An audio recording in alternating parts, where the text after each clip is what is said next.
farmer in Hopewell, New Jersey. Like many working farmers today, John feeds lots of Americans who have absolutely no idea where their food comes from. But unlike many of his peers, John is not struggling to make a living. He's prospering. In fact, John is downright rich. So too is Frank. Frank made his money doing whatever it is international businessmen do. Something to do with the mercantile exchange. He was born in Wales and educated in the very best schools.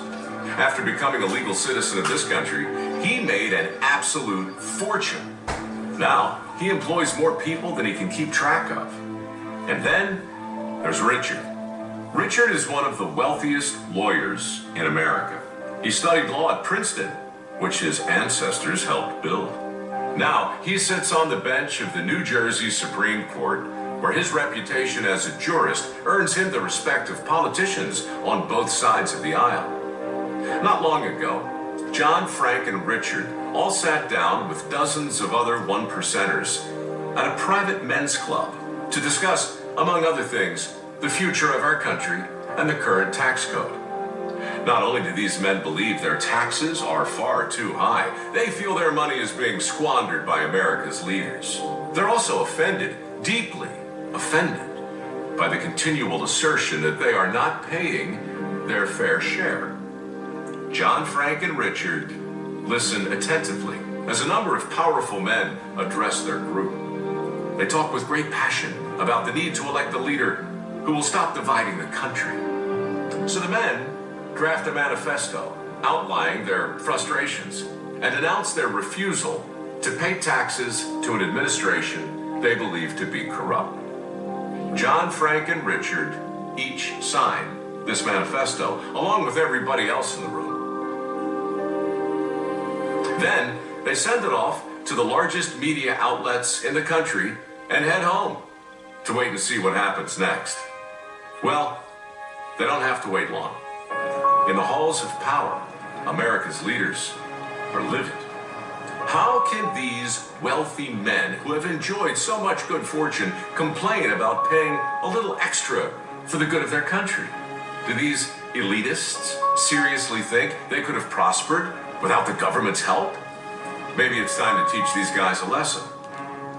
And so they do. When Frank arrives at his mansion in New York, it's been thoroughly looted. Armed troops occupy his estate and confiscate everything of value, including his wife. She's locked up for 3 months with little food or water and not even provided a change of clothes. She dies not long after her release. Frank is crushed with despair. John doesn't fare much better. Troops have occupied his farm in Hopewell. John learns the occupiers have orders to execute him.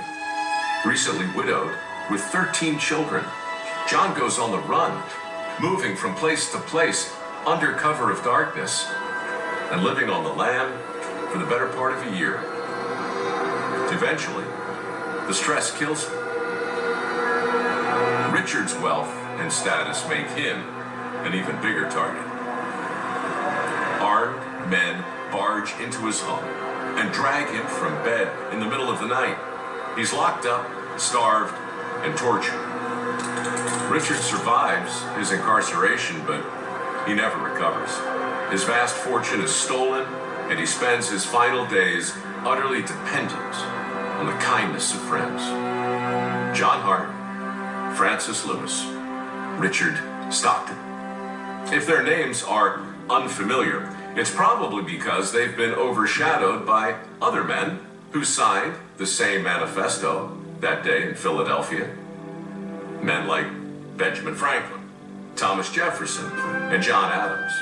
In total, 56 men, some more famous than others, whose names are now preserved for posterity on the bottom of that troublesome document that so enraged the occupiers in the redcoats.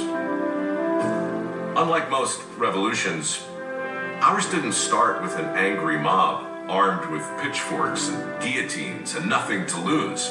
That was France. Our revolution started because 56 very wealthy men with everything to lose, put everything on the line for a country that didn't even exist yet. The internet is full of exaggerated accounts of what happened to the original signers. And that's a shame, because the truth of what really happened back in that exclusive men's club, also known as the Second Continental Congress, is remarkable enough with no embellishment. Those 56 men, those one percenters of 1776, they could have easily paid whatever new tax was being demanded by their king. They could have easily lived out their lives in comfortable peace. But they didn't. They chose liberty over safety. When they signed that troublesome manifesto, they weren't just declaring their independence. They were signing their own death warrant. And when they pledged their lives, their fortunes, and their sacred honor, they weren't just making a promise to the King of England, or to each other, or to the rest of their fellow colonists. They were making a promise to you and me, and they kept it. This 4th of July, as the hot dogs plump up on the grill and the fireworks explode overhead, their promise and their courage are still worth celebrating and remembering. Anyway, that's the way I heard it.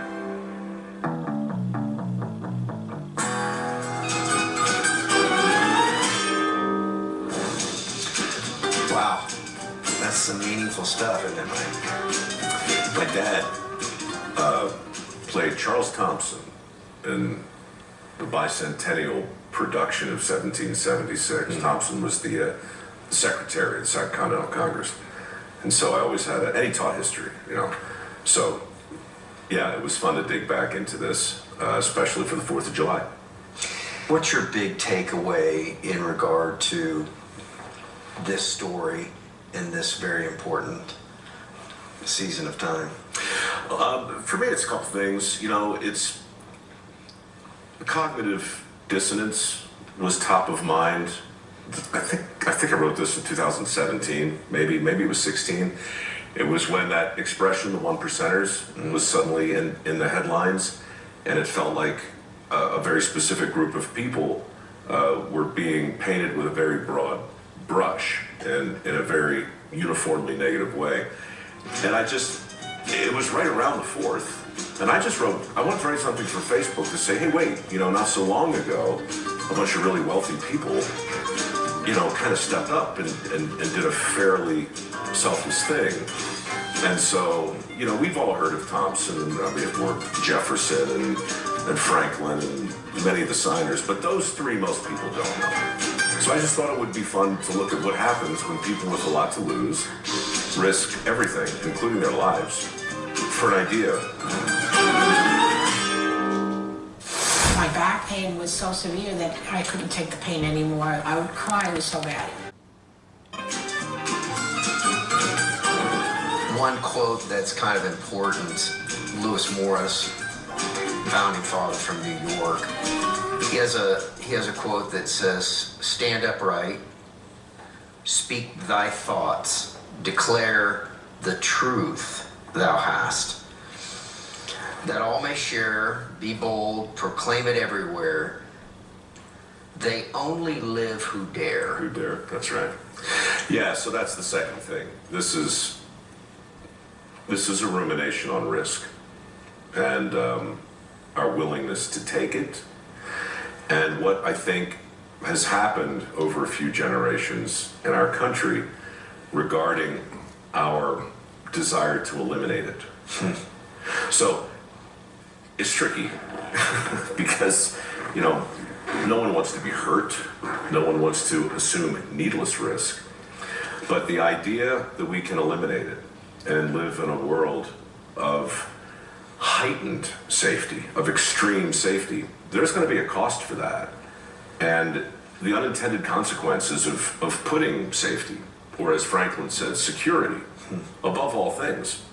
Imagine the environment then, today, right? Imagine the the level of risk aversion that was so prevalent, that document never would have been signed. Not in a million years. As it was, only really half the population supported the revolution. People don't realize it was a very, very near thing. And so it really fell to a very small group of very privileged men with a ton to lose who were willing to go all in. I honestly wondered when I wrote this, and I wonder as we sit here today if we'd have the guts to do it again. It feels like, Mike, your story and even some of the story behind the story that we're unveiling right now, that you're a part of something is almost making sense. You know, if we wind the clock back to the founding fathers, there was half the country that thought one way and half the country that thought the other way. Nothing much has changed in several hundred years later. You know, here we are, and sometimes we think that how could it be that half the people could think this way and half the people, well, that's the way it's always been. Yeah, but some things have changed. It's hard to be super specific, and I always get some blowback when I talk about this, but look, this was a time, and I'm not saying that this is necessarily a good thing, but this was a time when men would duel. This was a time of honor. This was a time when certain things mattered more than other certain things. We had a list of priorities. Now, I didn't live through this. I just know what I've read. Maybe I'm wrong. I probably am. But it sure seems like if the country had a code, that code has changed. Now, I know this is a stretch, and I don't want to, get out on the thin branches, as it were. But, I remember a certain governor in the last year or two saying that no measure, no matter how draconian, could be deemed too extreme if it saves one life. He was talking about lockdowns. He was talking about the restriction of freedom. And yes, I realize he was saying it in the context of a public health emergency. But can you imagine 200 years ago somebody saying, the single most important thing that we have to do as a people is make sure no one dies. That's what we have to do. More important than anything. That's what we have to do. Who was buying that then? A lot of people bought it today. So that's also part of why I wrote it. It's very scary to go out on the part of the map where it says, "Here be dragons." It's scary to go outside the lines. You went outside the lines. You're outside the lines right now. This is not a classic TBN show. Right. You've taken risks in your own career. Most people have. But risks like Lewis and Hart and Stockton, I mean, look, I imagine you could endure a whole lot of heartache and pain if it was just you and your inquisitor and you standing there by your principles. What about your kids? Yeah. What about your wife? What about your friends? That's what these guys went all in with. Everything. So, yeah, we ought not forget that.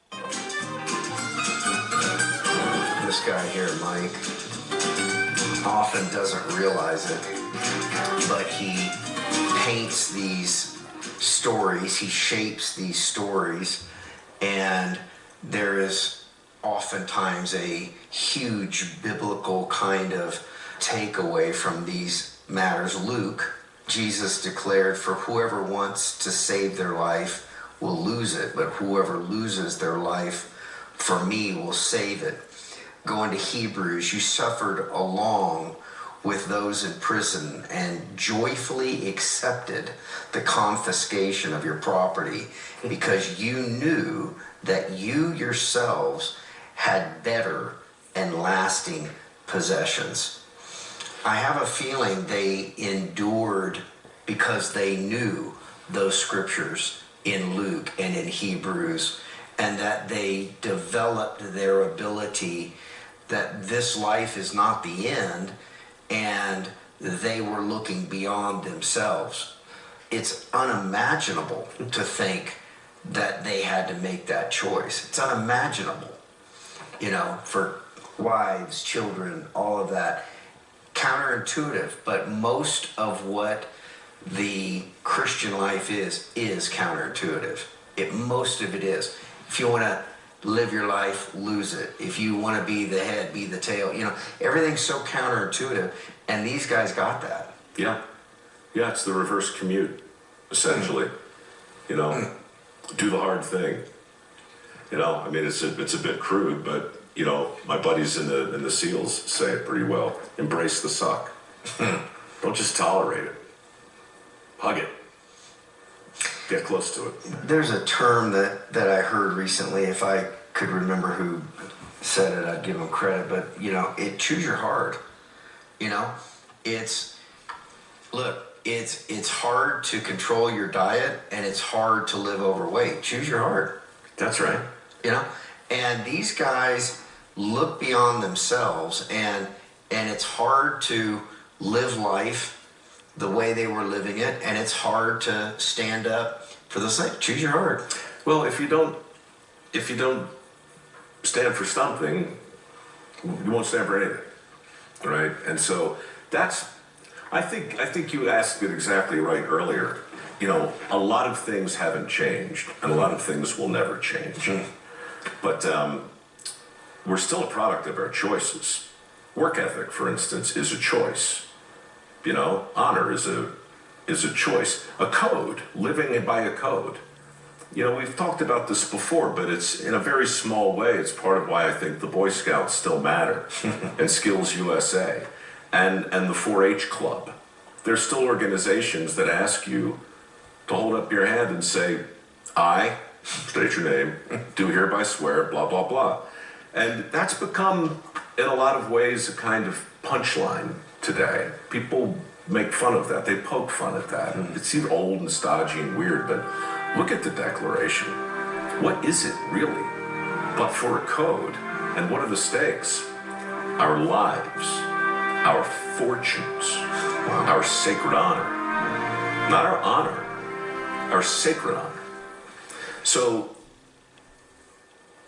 words have no meaning but for what we assign. And that is constantly changing. And I've said this to you before, and I'll say it again. The only 2 4-letter words that really matter are debt and risk. And I think those men understood the importance of both, avoiding the former and embracing the latter. Wow. Heavy stuff. This 4th of July, I think it was a couple of centuries later that Winston Churchill would have said it. Do you have any enemies? Good. Yeah. Good. Yeah. You don't. If you don't, you've never stood up for anything in your life. And so... You know what else he said? What's that? I'm pretty sure this is right. I'm pretty sure it's Churchill. He said, when you find yourself going through hell, keep going. Don't stop. Right. And imagine what these framers were going through. Imagine Stockton.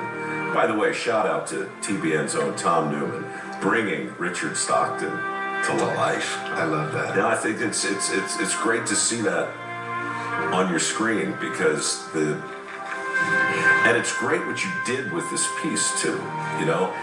Full disclosure, when I wrote it, I wasn't really trying to juxtapose the FBI with the Redcoats. It wasn't about that. Yeah. It was about saying that we're always one generation away from somebody with a pointy stick knocking on our door saying, I'm going to take your stuff. Mm-hmm. And if we want to keep that from happening, then we need buffers between us and those people.